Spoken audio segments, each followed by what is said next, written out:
नमस्कार विद्यार्थी मित्रो, स्वागत आहे तुमचं एमके कोचिंग क्लासेसमध्ये।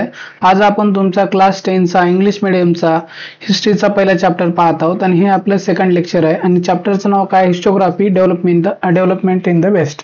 त्याच्यावर एक लेक्चर झालेलं आहे आणि आपलं हे सेकंड लेक्चर आहे। ह्या लेक्चरमध्ये हा चॅप्टर आपण काय करू, संपवून टाकू। ठीक आहे, तर त्याच्यामध्ये काय चाललेला होता पॉइंट, हेगलचा आपण हेगल विषयी माहिती बघितलेली होती। हेगल विषयी आपण काय केलेली होती, माहिती बघितली होती। तर आता आपल्याला काय करायचं आहे, कोणाविषयी माहिती बघायचं आहे, तर लिओपोल्ड वॉन रँके यांच्याविषयी काय करायचं आहे, माहिती बघायची आहे आपल्याला। ठीक आहे, तर लिओपोल्ड वॉन रँके यांच्याविषयी माहिती बघायची आणि 1795 टू 1886 यांचा कार्यकाल आहे। ठीक आहे, historiography of the 19th century was greatly influenced by the thoughts of Leopold von Ranke of Berlin University। ठीक आहे, तर ह्यांचं म्हणजे हे बर्लिन युनिव्हर्सिटीशी रिलेटेड आहे। ठीक आहे, बर्लिन युनिव्हर्सिटीशी रिलेटेड आहेत, म्हणजे बर्लिन युनिव्हर्सिटीमध्ये ते काय प्रोफेसर वगैरे असतील, तर त्यांच्याविषयी काही प्रोफेसर वगैरे आहे म्हणून दिले नाही, तर जवळपास हे काय असणार आहेत, 100% काय प्रोफेसरच असणार आहेत। ठीक आहे, he spoke about the critical methods of historical research. तर ह्यांनी कशाविषयी म्हणजे चर्चा केलेली आहे, spoke about critical method of historical research. He put emphasis म्हणजे भर देणे on the utmost importance of information gathered through original documents. तर त्यांनी कशावर भर दिलेला आहे, जास्ती ही पुट एम्फेसिस म्हणजे जास्तीत जास्त त्यांनी भर दिलेला आहे, कशावर दिलेला आहे, जी काय इन्फॉर्मेशन गॅदर करतो आपण, information gathered through original documents. तर त्यांनी जी काय माहिती आपण कलेक्ट करतो, ज्याच्यावर निष्कर्ष काढतो, परंतु ती माहिती येते कुठून, इन्फॉर्मेशन कुठून येते ते महत्वाचं आहे। तर त्यांनी जे काही एखाद्या गोष्टीचे ओरिजिनल डॉक्युमेंट्स आहेत, त्या ओरिजिनल डॉक्युमेंट्सवर काय दिलेलं आहे, त्यांनी भर दिलेला आहे। त्याच्यानंतर पुढे पहा, he also stand that पहा, he also stated that all types of documents associated with the historical event need to be examined with the greatest care। जे काही डॉक्युमेंट्स आहेत आहे का नाही, हिस्टॉरिकल इव्हेंट विषयी वेगवेगळ्या घटना घडामोडी झालेल्या आहेत हिस्ट्रीमध्ये, जे युद्ध असतील, कोणते काय कार्यकाल असेल, कोणा एखाद्या राजाचा, कोणाचा कोणती घटना घडामोडी झालेल्या आहेत, इम्पॉर्टंट हिस्टॉरिकल इव्हेंट आहे, तर ते जे काही डॉक्युमेंट्स आहेत, ओरिजिनल डॉक्युमेंट्स, ते एक्झामिन कसे करायला पाहिजे, विथ ग्रेटेस्ट केअर, म्हणजे एकदम जास्त काळजीपूर्वक त्याचं काय करायला पाहिजे, एक्झामिन करायला पाहिजे। कारण एखाद्या जर हिस्टॉरियननं एखादी जर चुकीची माहिती लिहिली एखाद्या गोष्टीविषयी, बाकीचे जे काही सामान्य लोक आहेत, ज्याला आपण लेमॅन म्हणतो, ते सगळे तीच माहिती वाचतात आणि लोकांपर्यंत चुकीची माहिती जाते। त्यामुळे चुकीची माहिती जाऊ नये ह्याच्यामुळं एक तर तुमचा जो काही सोर्स असेल, तुम्ही एखादी हिस्ट्री एखाद्याविषयी लिहिता, तर तो सोर्स काय असला पाहिजे तुमचा, एम्फॅसिस जास्तीत जास्त काय, ओरिजिनल डॉक्युमेंट्सवर त्यांनी काय केलेलं आहे, भर दिलेला आहे, ओरिजिनल डॉक्युमेंट्सवर। ठीक आहे, ओरिजिनल डॉक्युमेंट्स विषयी तर इथपर्यंत कळलं असेल। त्याच्यानंतर पुढे पहा, he believed that with this method it was possible to reach the historical truth. ह्याच्यामुळं जर ह्या मेथडचं आपण जर फॉलो केल्या, तर त्यांना विश्वास आहे की आपण कुठपर्यंत पोहोचू, हिस्टॉरिकल ट्रूथ म्हणजे जे काही सत्य घटना असेल, हिस्ट्रीमध्ये झालेली असेल एका, तर त्या घटनेपर्यंत आपण, त्याच्या सत्यापर्यंत आपण, ट्रूथ पर्यंत पोहोचू। He criticised imaginative narration of history.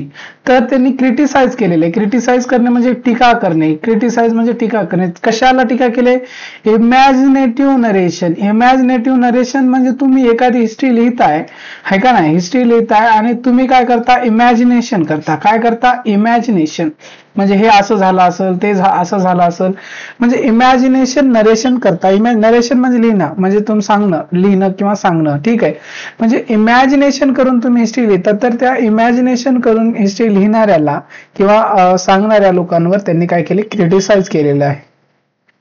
Collection of his articles is published in 2 books. तर ह्यांचे जे काही लिओपोल्ड वॉन रँके यांचा फोटो इथे दिलेला आहे, तर ह्यांचे काही जे काही यांनी आर्टिकल्स वगैरे लिहिले आहेत, म्हणजे लेख लिहिलेले आहेत पेपरमध्ये, न्यूज पेपरमध्ये, इज पब्लिश्ड इन 2 बुक्स। तर त्या बुक्सचं नाव काय, इंटायटल पहा, बुक्स इंटायटल, तर नाव काय त्या बुक्सचं, the theory and practice of history. एक पुस्तकाचं नाव आहे त्यांच्या, फर्स्ट बुकचं नाव the theory and practice of history, and second काय, the secret of world history. तर लक्षात नाव ठेवायचे। आता तुम्हाला पहा, याच्यामध्ये हे डेटा रिलीज म्हणजे काय लक्षातच ठेवावं लागेल, है का नाही, लिओपोल्ड व्हॅन रँके असतील किंवा कार्ल मार्क्स असेल किंवा वेगवेगळे हेगल असेल, हे काही जे काही सायंटिस्ट आहेत आहे का नाही, पॉलिटिकल सायंटिस्ट असतील, ठीक आहे, पॉलिटिकल सायंटिस्ट किंवा हे तज्ञ लोक आहेत त्या विषयामधले, ठीक आहे, हिस्टोरियन आहेत, तर ह्यांनी जे काही बुक्स वगैरे लिहिलेले आहेत तर त्याच्याविषयी तुम्हाला माहिती काय करावं लागणार आहे, लक्षात ठेवावं लागणार आहे, दुसरा काही पर्याय नाही, ठीक आहे. आता याच्यानंतर नेक्स्ट व्यक्ती आहे, इम्पॉर्टंट व्यक्ती, ही व्यक्ती खूप महत्वाची आहे आणि ह्यांचं नाव काय आहे, कार्ल मार्क्स. कार्ल मार्क्स खूप फेमस व्यक्तिमत्व आहे, तर याच्याविषयी तुम्हाला परीक्षेवर प्रश्न येण्याचे जास्तीत जास्त चान्सेस आहेत, तर हे IMP करून घ्या, ठीक आहे. तर ह्याच्याविषयी तुम्हाला परीक्षेत, आणि ह्यांचा कालावधी काय आहे, 1818 ते 1883, 1818 to 1883. In the latter half of the 19th century.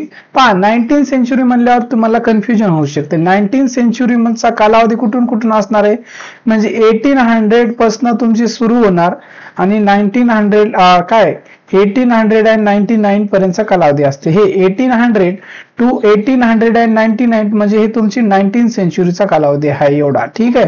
कळलं तुम्हाला. 1800 टू तुमचं 1899 पर्यंत तुमचं काय असणार आहे, हे 19th सेंचुरी. कन्फ्युजन व्हायचं नाही. 20th सेंचुरी जर म्हणलं तर काय असणार आहे तुमचं 1900 टू काय असणार आहे 1999, ठीक आहे. 1999 हे तुमचा काय असणार आहे, कशाचा कालावधी असणार आहे, हे 20th सेंचुरीचा कालावधी असणार आहे. आणि आता आपण सध्या 21st सेंचुरी मध्ये आहे आणि 21st सेंचुरीचा कालावधी काय असणार आहे 2000 टू काय असणार आहे 2099, हे 21st सेंचुरीचा कालावधी आहे. कन्फ्युजन व्हायचं नाही, ठीक आहे.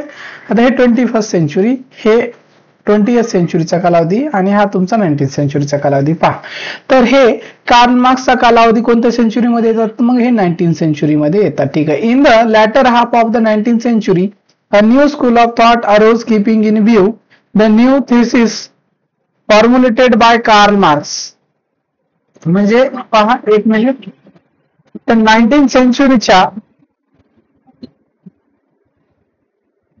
ठीक आहे, जो काही एरोप्लेनचा आवाज येत होता तो आता गेलेला आहे, बऱ्यापैकी कमी झालेला आहे, तर आता लक्ष द्या.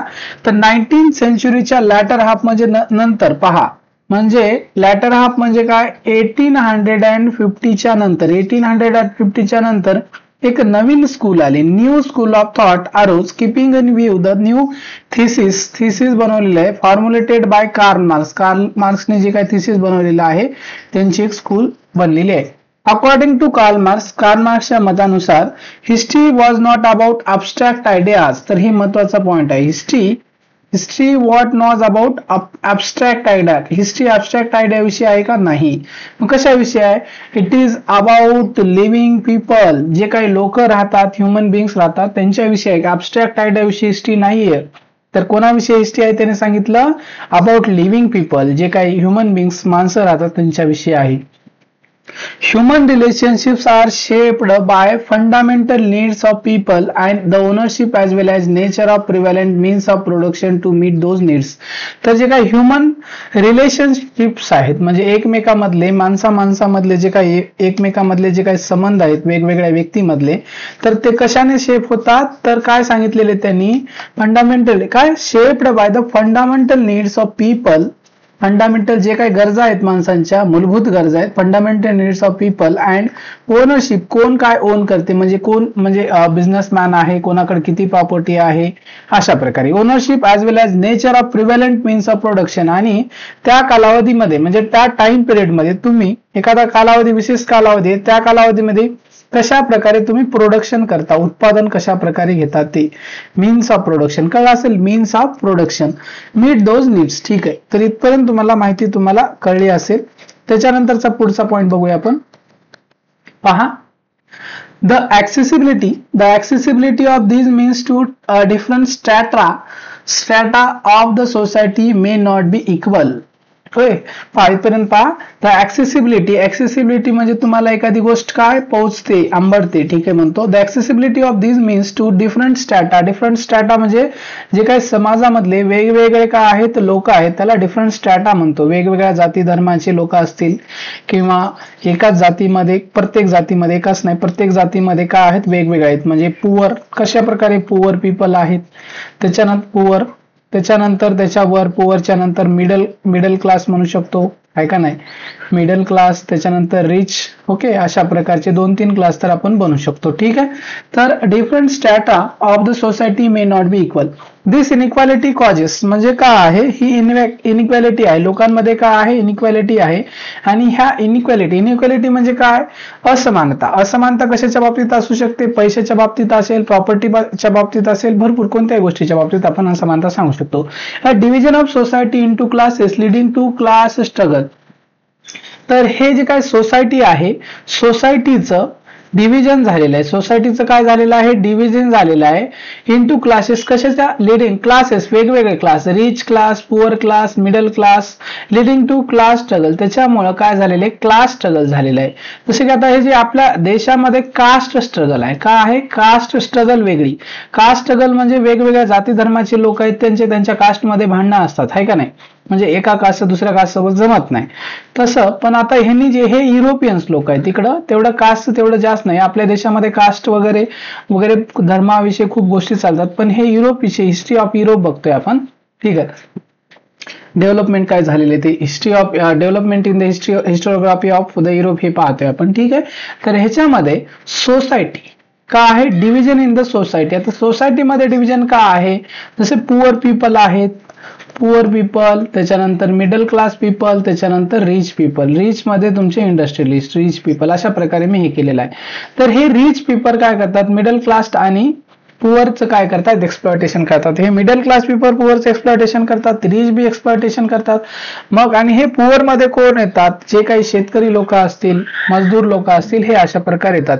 तर ह्याच्यामध्ये ह्या क्लासमध्ये रिच असेल, रिचचं मिडल सोबत, मिडलचं पुअर सोबत किंवा रिचचं पुअर सोबत, याच्यामध्ये ह्या वेगवेगळ्या क्लास सोबत काय क्लासचं स्ट्रगल चालू झालेलं आहे. अकॉर्डिंग टू मार्क्सच्या मतानुसार human history is the history of class struggle. Human history जी आहे, जो काही इतिहास आहे, मानवी इतिहास आहे, तो कशाचा आहे, क्लास स्ट्रगलचा इतिहास आहे, असं त्यांनी म्हणलेलं आहे. कोण म्हणलेलं आहे, तर मार्क्सने म्हणलेलं आहे, class struggle. As the class that owns the means of production economically exploits the rest of the classes. तर त्याच्यानंतर त्यांनी काय म्हणलेलं आहे, जे काही क्लास आहे का नाही, जे काही क्लास आहे, जे ओन करते म्हणजे ज्यांच्या मालकीचा आहे, काय, means of production, means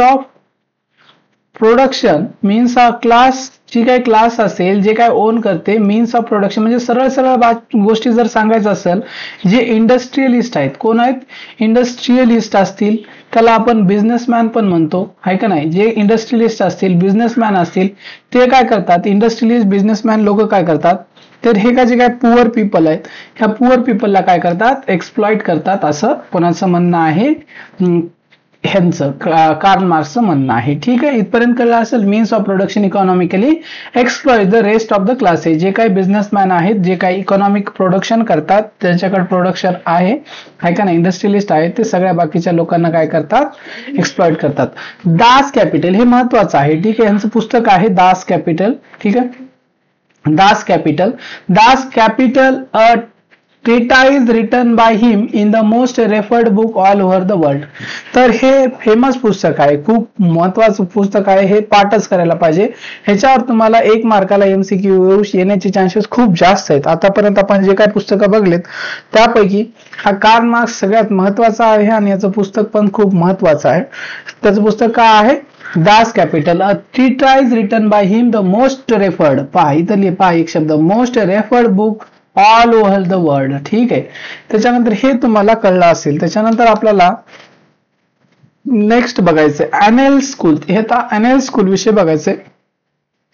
at the onset of the 20th century, जेव्हा 20th सेंचुरी म्हणजे 20वे शतक आलं, a new school of historiography arose in France which is known as Annales school. 20th century म्हणजे 20वे शतक आलं तेव्हा एक नवीन स्कूल बनलेली आहे. नवीन स्कूल कुठं बनलेली आहे, फ्रान्समध्ये बनलेली आहे, फ्रान्स. आणि त्याचं नाव काय आहे, अनेल स्कूल. अनेल स्कूल. ठीक आहे.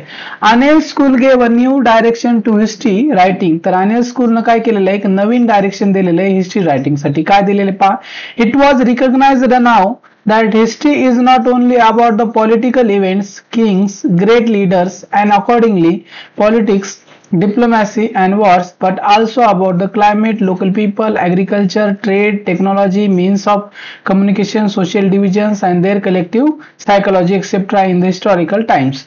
तर अनिल स्कूलनं काय आलेलं आहे पहा, हे सरळ सोपं आहे, याच्यात काही अवघड नाही. तर हे 20th सेंचुरी मध्ये आलेलं आहे.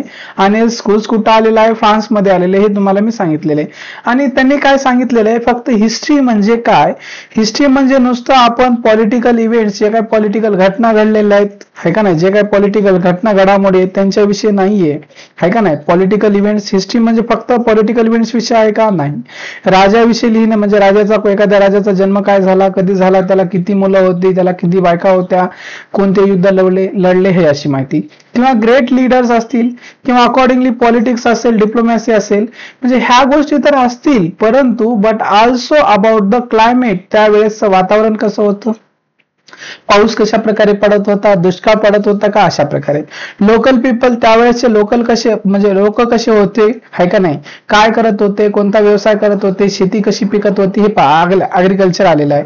म्हणजे ऍग्रिकल्चर, शेती कशी होती, काय नाही, कशा प्रकारची शेती, म्हणजे पाणी होतं का शेतीला, कुठून लोक पाणी घ्यायची, कोणती पिकं घ्यायची, काय नाही हे. ट्रेड, त्यावेळेस मग लोक व्यवसाय कसे करायचे, कोणते कोणते व्यवसाय प्रेव्हलंट होते, कोणत्या देशाशी करत होते, कुठे करत होते, कसे करत होते आहे का नाही.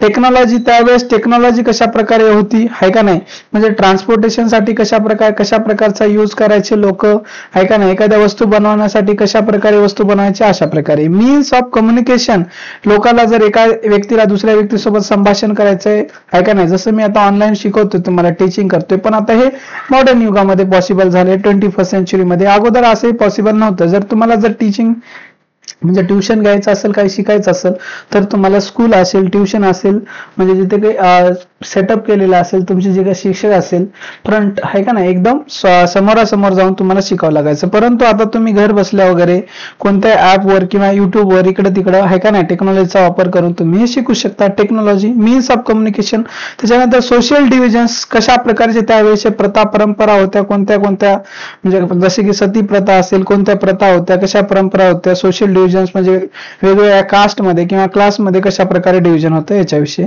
And their collective psychology etc. in the historical times and their collective psychology etc. in the historical times.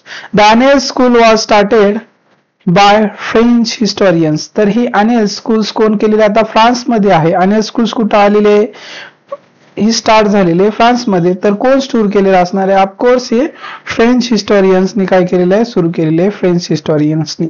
ठीक आहे, इथपर्यंत माहिती तुम्हाला काय झाली असेल, कळाली असेल सगळी गोष्टी. त्याच्यानंतर आपण काय करूया, आता ह्याच्यानंतरचा पुढला पार्ट आपण काय करूया, बघूया.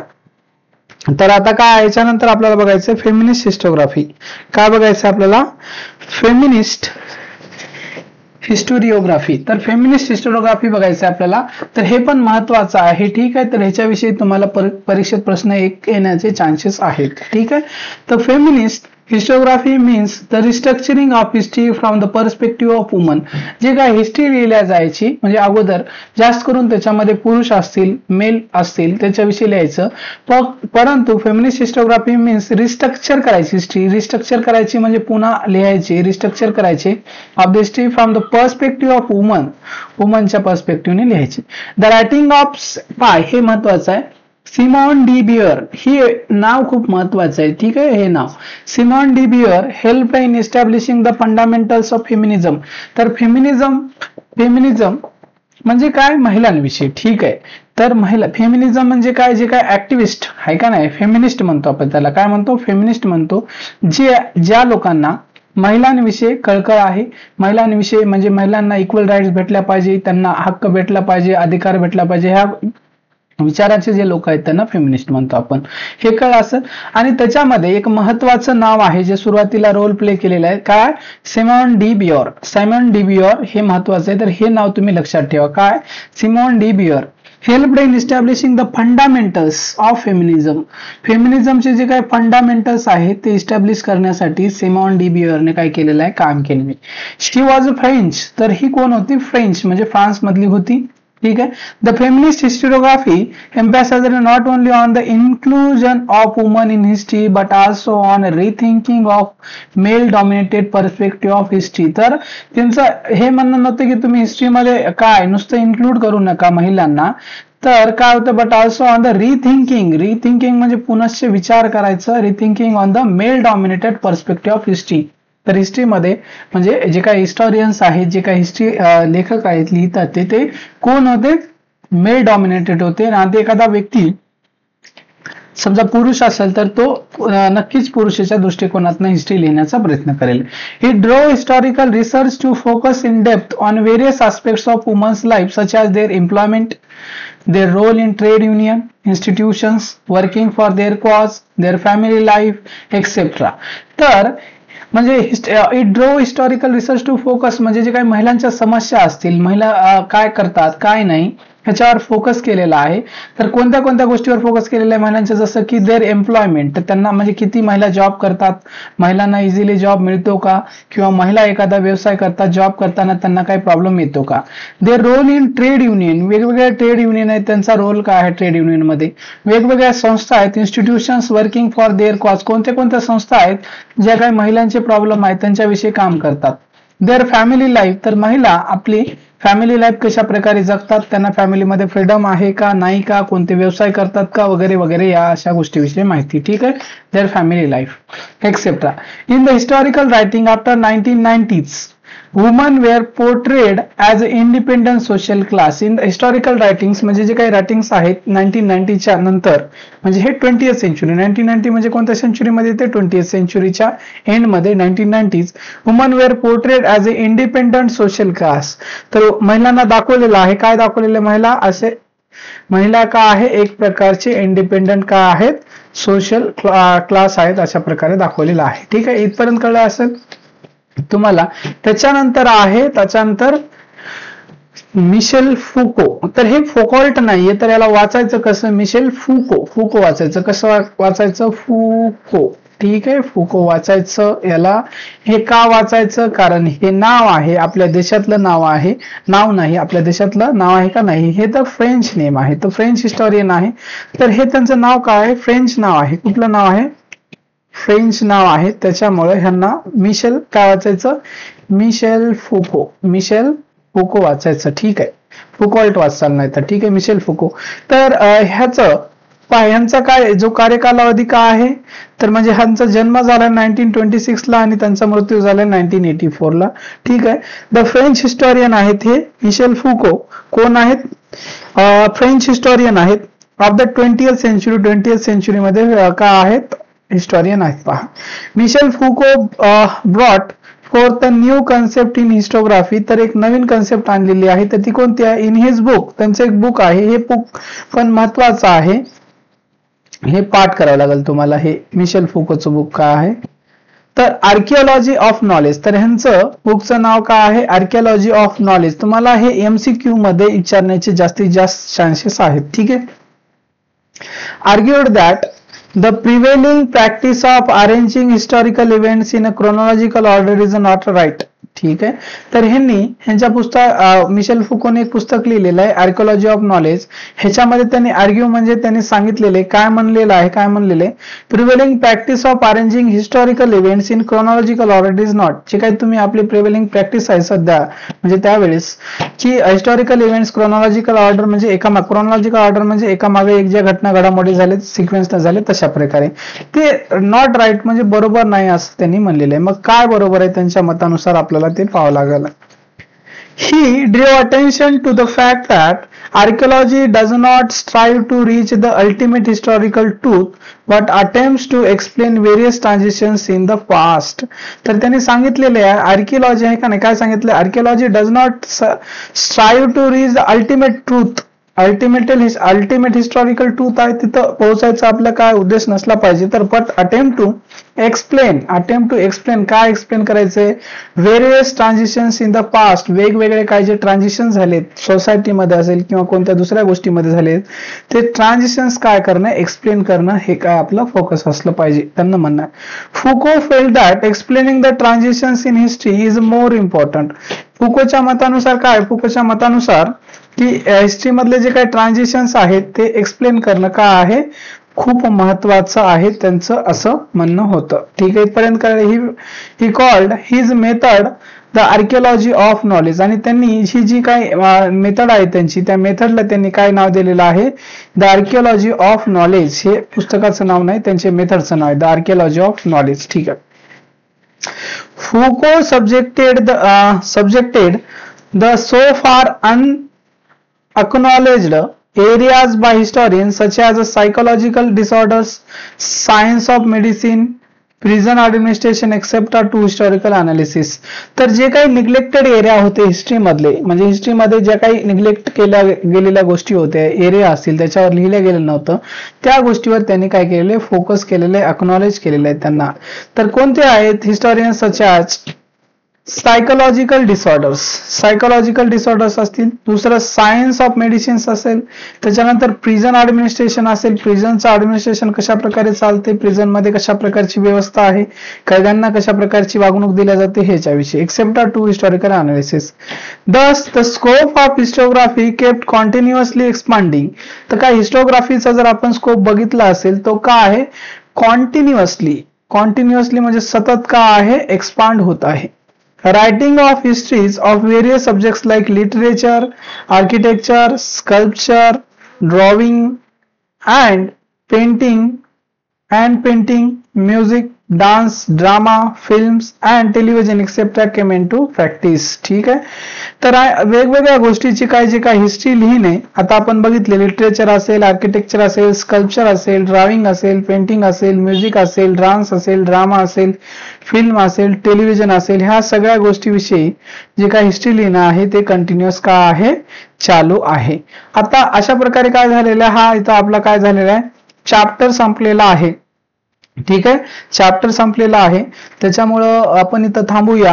ह्याच्यामध्ये तुम्हाला काही डाऊट असेल, शंका असेल, काही कळलं नसेल तर तुम्ही काय करू शकता, कमेंट बॉक्समध्ये कमेंट करू शकता. तुमचे काही जे सजेशन द्यायचे असतील तुम्हाला तर ते देऊ शकता. ठीक आहे, तुमचे सगळे सजेशन्स काय आहेत त्यांचं वेलकम आहे. ठीक आहे, आता जे आपण पाहिलेलं आहे त्याच्यामधला हे क्वेश्चन आहे पहा.